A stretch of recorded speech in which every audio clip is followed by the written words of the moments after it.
this little pattern on some painter's drop cloth. And very, very simple. All I did, I had this remnant from a painter's drop cloth. And all I did was hem the sides, the raw edges. This is the salvage edge, so we're good. So I just hand stitched it, the edges. And I drew this little motif of pumpkins in a gourd. And I literally just used a black colored pencil because I didn't have my fabric marker, so don't follow my bad habits. But I thought I would show this on camera as I'm stitching and what I am doing and the direction I'm going with this.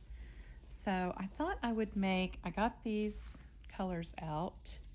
So I thought I would do the pumpkin in this color and the stem in this color, the tall gourd in this color, this pumpkin in this mushroom color, and then the leaves and stuff in this. So I thought that would be cute. Nice muted colors for this fall. But I'm starting off with this. This is DMC 780, DMC 422, DMC 3782, DMC 611, and DMC 3051. So in case you're asking, those are the colors that I'm using. And I thought I would do chain stitching on all of these because that seems to really hold up well. This is going to be a tea towel that I actually use. I use all my tea towels, stitching on them and everything. So, and I use them to dry. Now, I wouldn't let my husband change the oil in the car with it. But you know what I'm saying.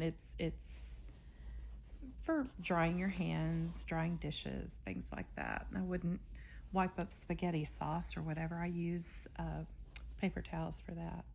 So I'm just going to start this chain stitching this.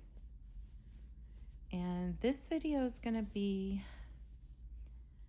more of a quiet kind of stitch with me video. And I'll tell you why, because I cannot focus and talk at the same time. I find it so hard to do that. You know what I didn't do? I didn't tack that down. So let me go ahead and tack that down and come back to that stitch because I don't want this to slip out. So I just pulled that loop. So I'm going to tack it down here because I don't want knots on the back of my fabric of my tea towel because it's going to be shown. You can see it on the back. My back will be, back of this project will be shown there. See, I can't talk and sew at the same time. Okay, so that's good and secure, and I'm going to stab that little tack once more and start my chain. And then once I get going, I'll snip that little knot off. I do make a knot and go through, so that won't go through the fabric as I'm trying to tack it down. So you guys seen me do this lots of times, so you know what I'm talking about. And I'm gonna make a fairly large chain on the larger pumpkins. In the smaller one, I'll probably do a smaller chain stitch. For these, I'll do probably a tinier chain stitch. And so I'm basically going by the size of whatever it is that I'm doing to kind of see, kind of judge how big I want each chain to be. So like I said, this is going, if I can stop rambling now, this is going to be a more of a quiet video. And now, before I start, I'm going to tell you, I am the kind of person, I enjoy sit and stitch with me videos that are very calm and relaxing. Some of them I don't really like the music. So what I'm going to do, in case you don't like the music, is I'm going to put it very, very low, very, very soft. And that way when I talk again, it won't be startling, because I could keep it nice and quiet, but then once I start talking, it's kind of startling. And I don't want that. So I like the videos that there's quiet and there's pause in between. So I thought, you know what, if I like it, somebody else might like that too.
Okay, here I am.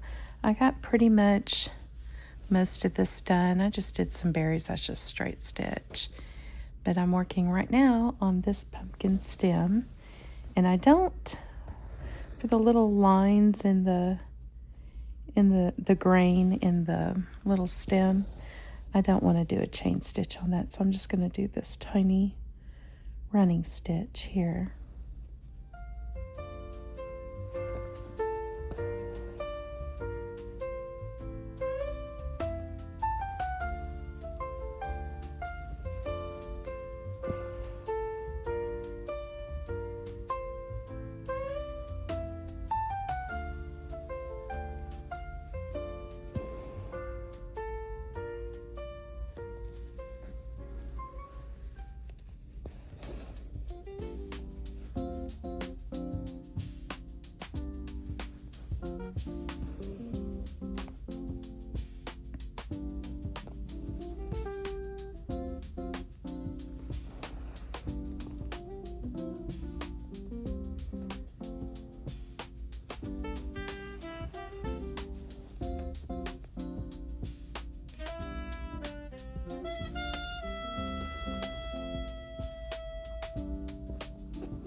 Okay, it's now morning. I worked on this a little bit more last night. Right now, I'm just working on the wheat here.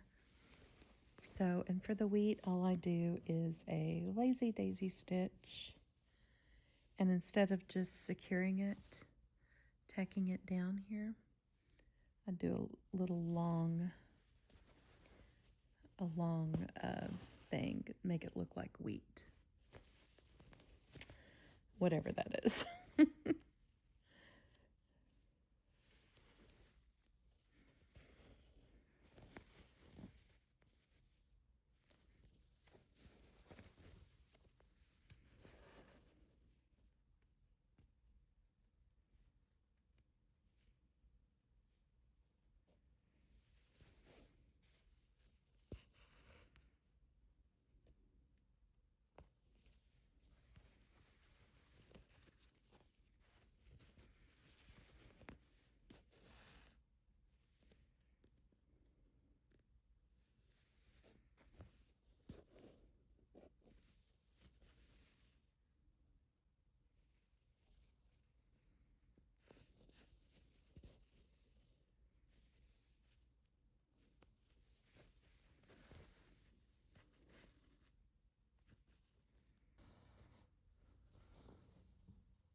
Okay, now I'm going to get into the little tendrils, the little curly tendrils. And then I think I'm going to finish it from that point. We'll see what it looks like. Some of this some of this, these cheap pencils, colored pencils, there we go, faded a little bit, and that's to be expected when you don't have the right tools for the job here, but that's okay.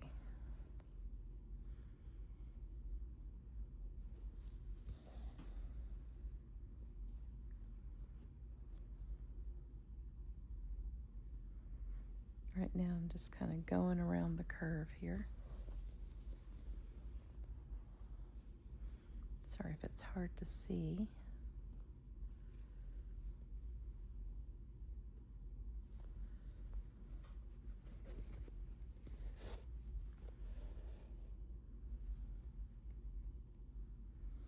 Let's go ahead and cut this out of the way.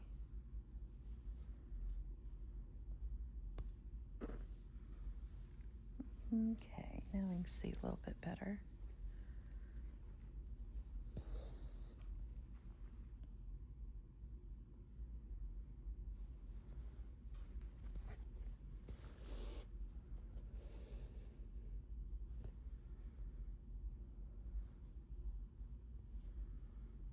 Let's see, so if it's going around, it's going to do that. It's going to swing around this way.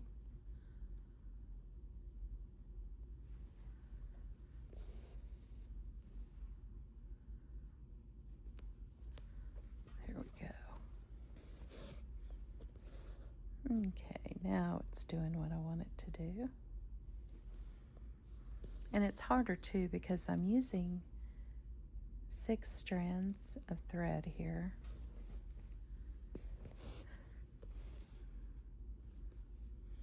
So it's hard to get it blended better.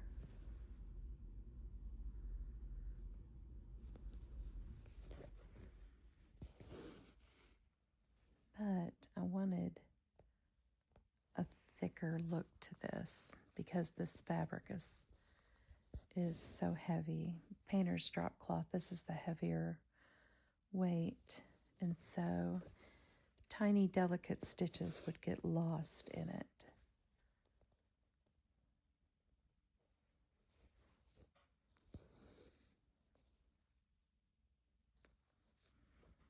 And I'm using a tapestry needle because it has a wider eye. So you see me threading my needle easily, that's why. And it still goes nicely through this fabric. As long as the eye of your needle is not too wide, it'll still go really smooth through your fabric.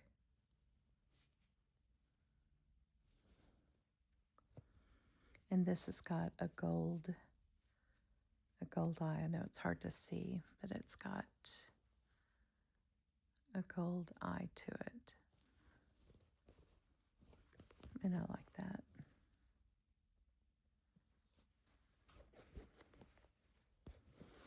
So really, I get a lot of questions about needles and things like that. It depends on what kind of embroidery or cross stitch or stitching that you do in general. Depends on your fabric. Depends on how many threads you use. I use a Sashiko needle for lots of different things because I like how long it is. I use a beaded needle or a needle that you put beads on for a lot of my finer work. So if I'm using one thread, I will use my long, super long needle that you put beads on. They break all the time.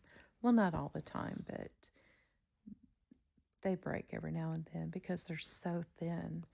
But I love the tiny detail from the needle, the long, thin needles that it can bring.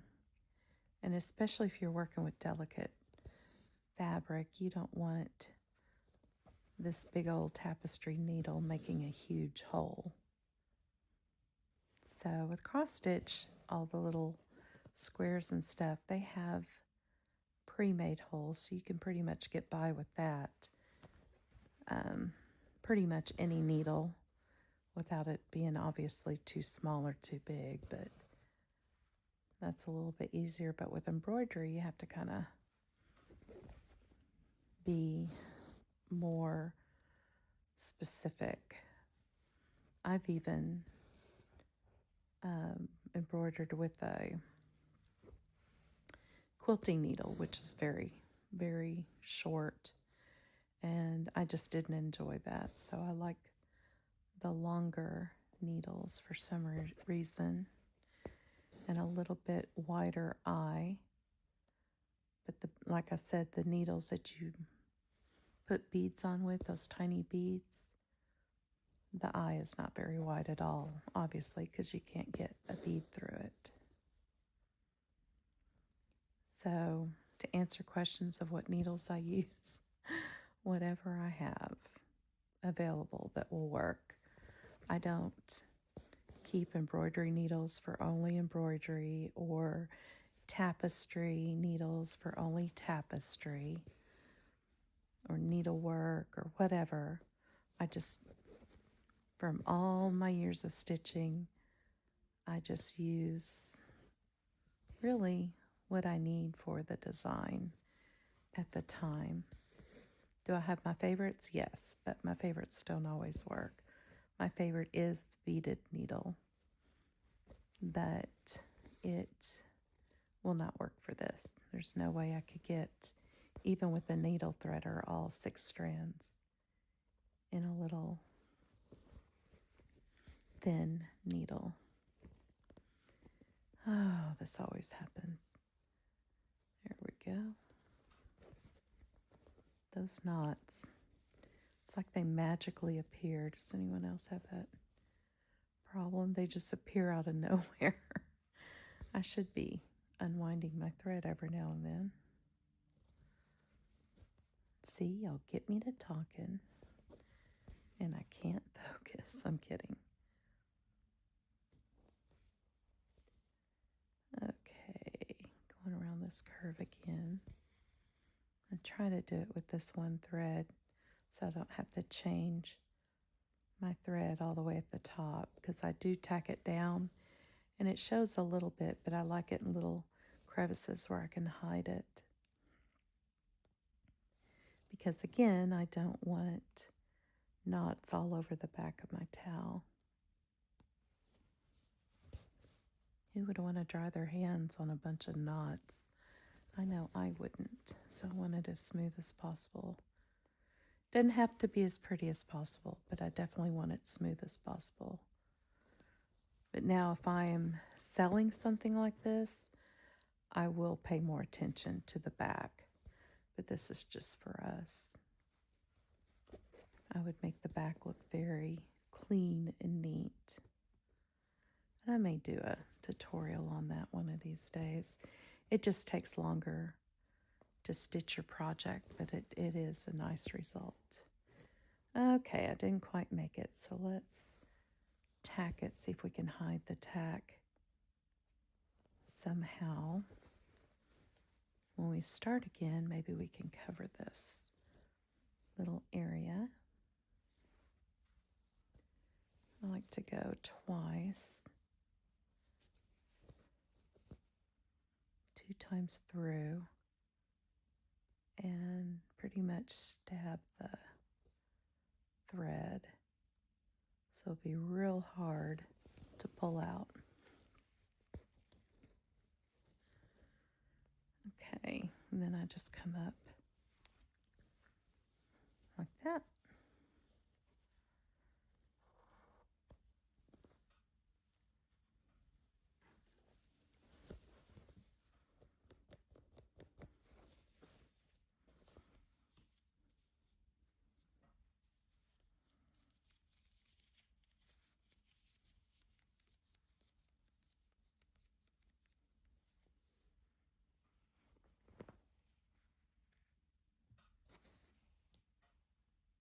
Now I cut this a little bit longer than I like, but I don't want to have to keep changing it on camera.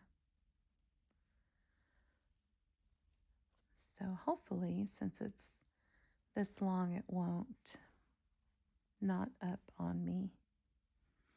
That's the reason why I like it doing like a shorter length, because the thread, as it goes through here, it wears on the thread, and sometimes it'll shrivel and feather off and break, and I don't like that, so I don't like to take the chances on that. Okay, so I'm going to start, instead of here, I'm going to start down here, because I want to hide my little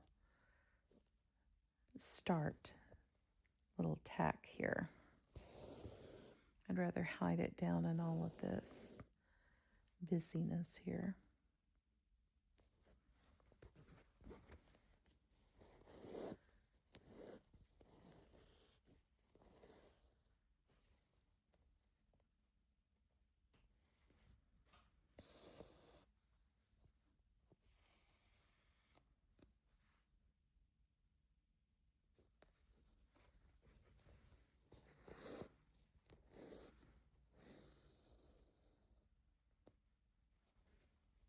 Since we're right here doing this and it's kind of quiet, let me know in the comments, are you team background noise music?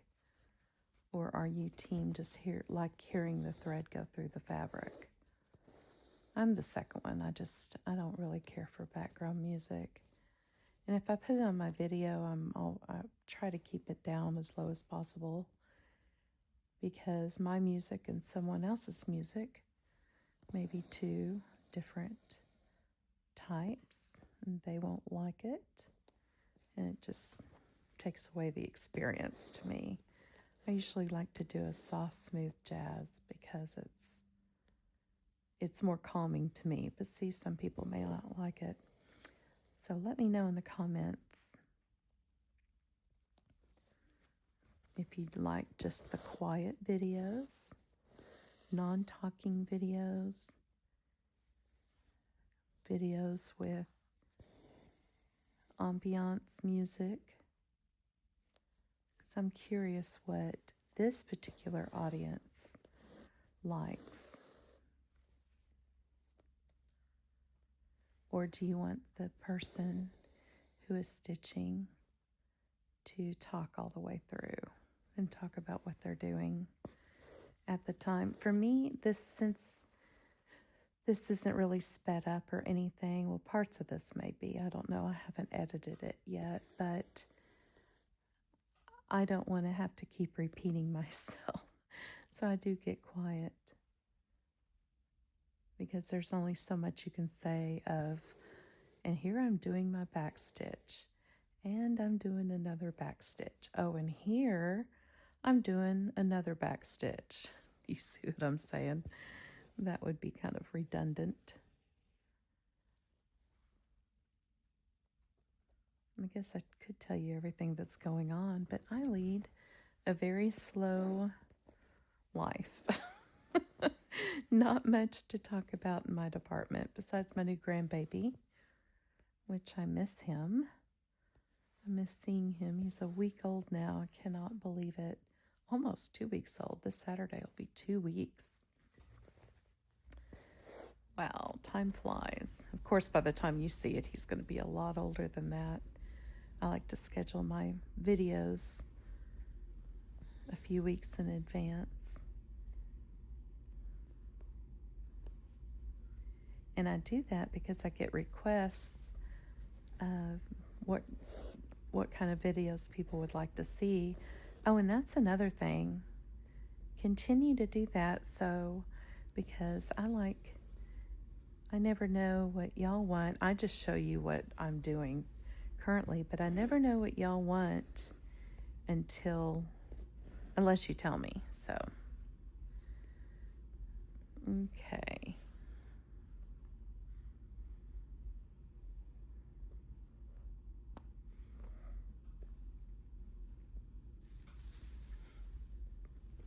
I know it looks like a little random thing, but remember, this isn't going to be transparent in real life. It's a real gourd, so it's going behind the gourd and the pumpkin.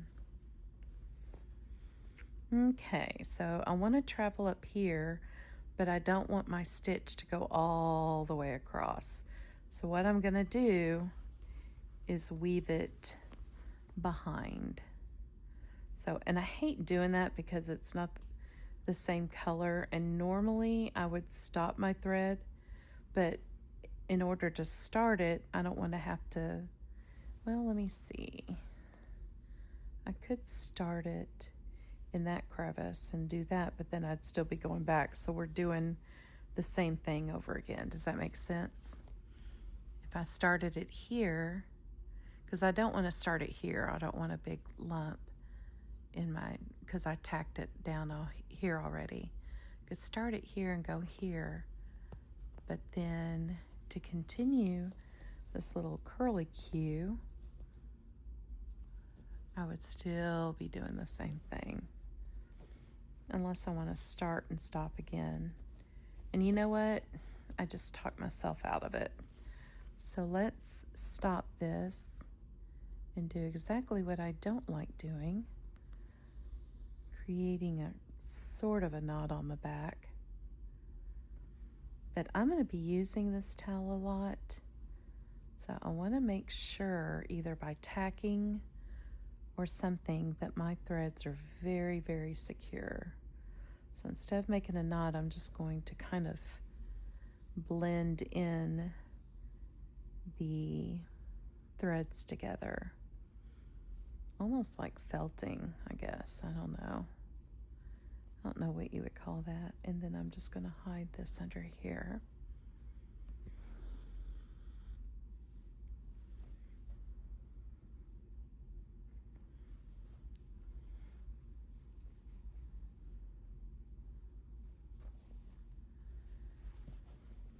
And start again. This feels really cool too. I love the texture.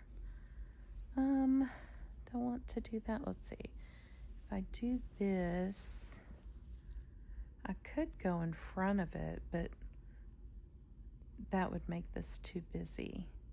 So what I really want to do is here, go to here, and then go down. Well, you know what? I'm going to do exactly like I said, exactly what I didn't want to do. Instead of going here, starting it here, let's see what happens if I do another little tack on top of a tack. Well, I can't because it's too thick. I've got so much from tacking it down before, it's hard to get my needle through. So I'm going to hide it, and I'll show you how I do that here in a second. Which is what I should have thought of doing to begin with. Okay, so we went through one pass. Let's do one more.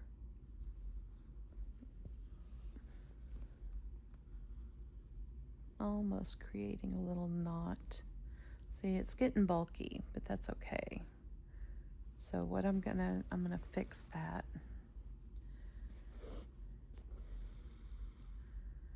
By making it one continuous line here.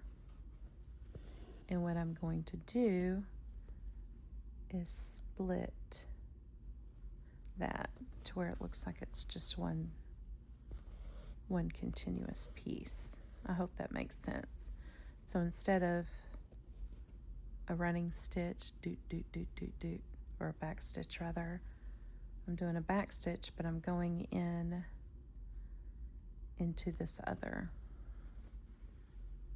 And then to blend the bulkiness, I'm going to do one more. Oops. I'm going to do one more here. And tack that down there.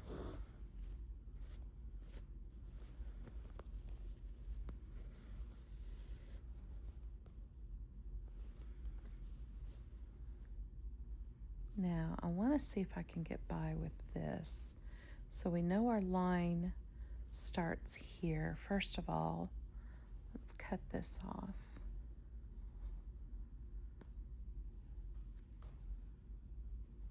Okay. So we know our line, our little curly Q continues here. So let's see if I have any room where I can hide this. Okay, so we know it's about here, so I keep my finger here. And I mean, I could hide it, but maybe we can make it look, and I know it's on the back, but maybe we can make it look like the vine went behind the gourd on the back.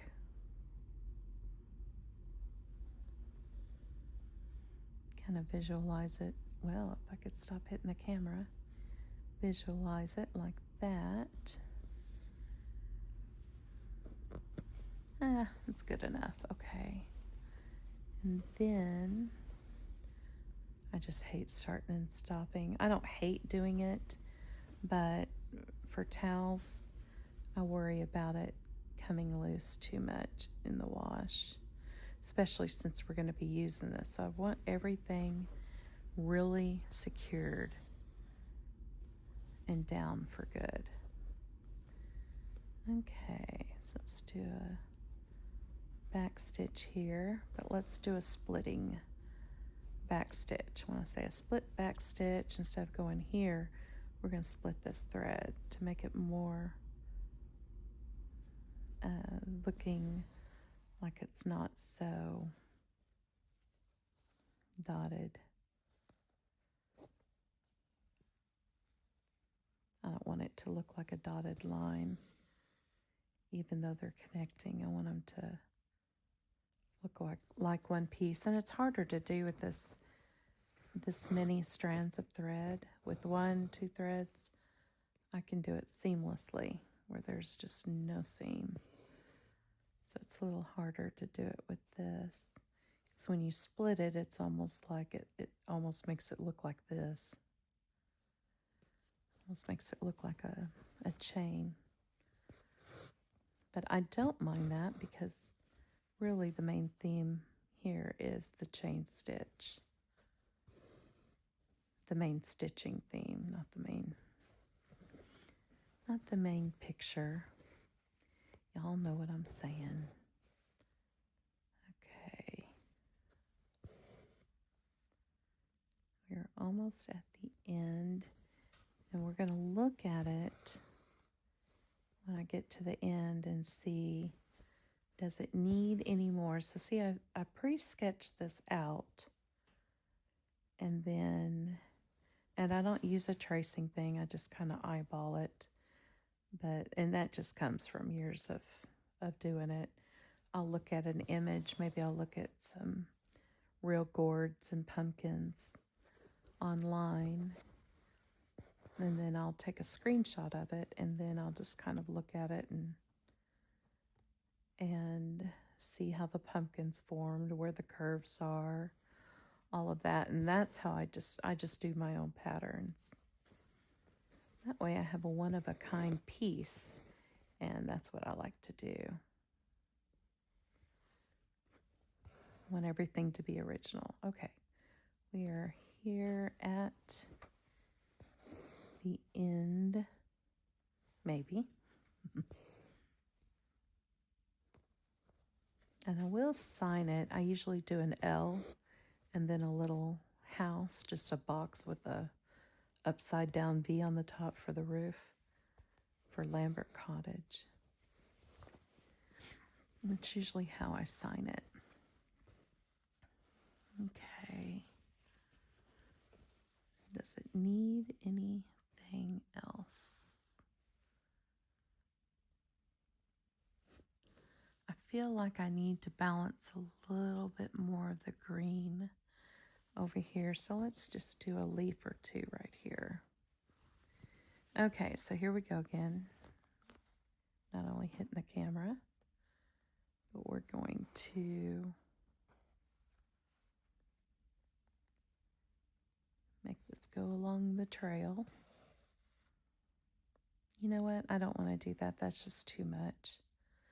I'm just going to bite the bullet here and start and stop again.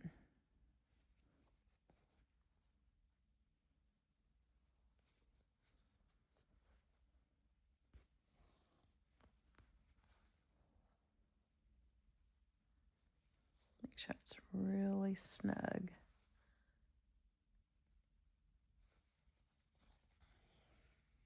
Okay.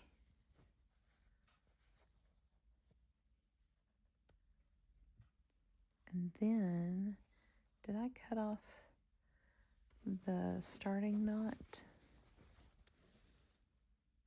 Yeah, I don't see it. Okay.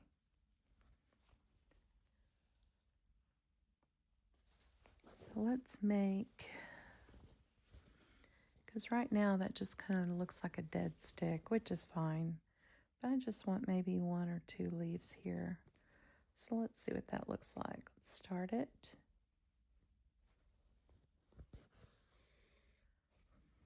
And that'll give it just a little bit more life, because obviously there's still green life in the fall. That's why I want to balance it, balance the color here.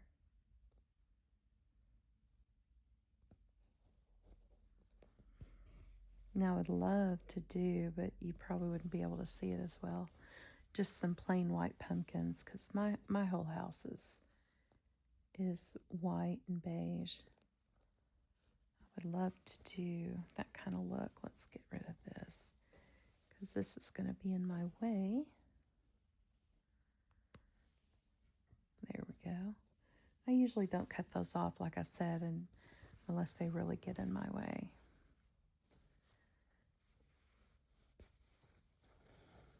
I try to pre-plan where I put the knot, but then I change my mind on where I want the actual stitching to be. And it never fails. It's right where the knot is.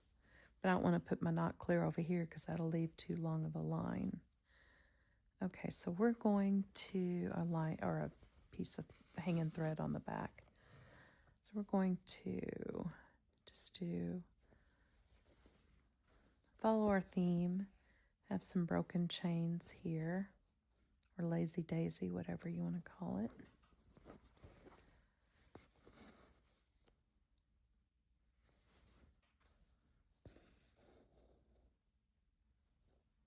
There we go. And it gives it just that little subtle life. The branch is still growing, but it's ready to hibernate for the winter. There we go. So I will take a photo of this in my kitchen, and then I will see you on the next thread. Before I show a photo of how it looks in my kitchen, this is the back, so in case you were curious.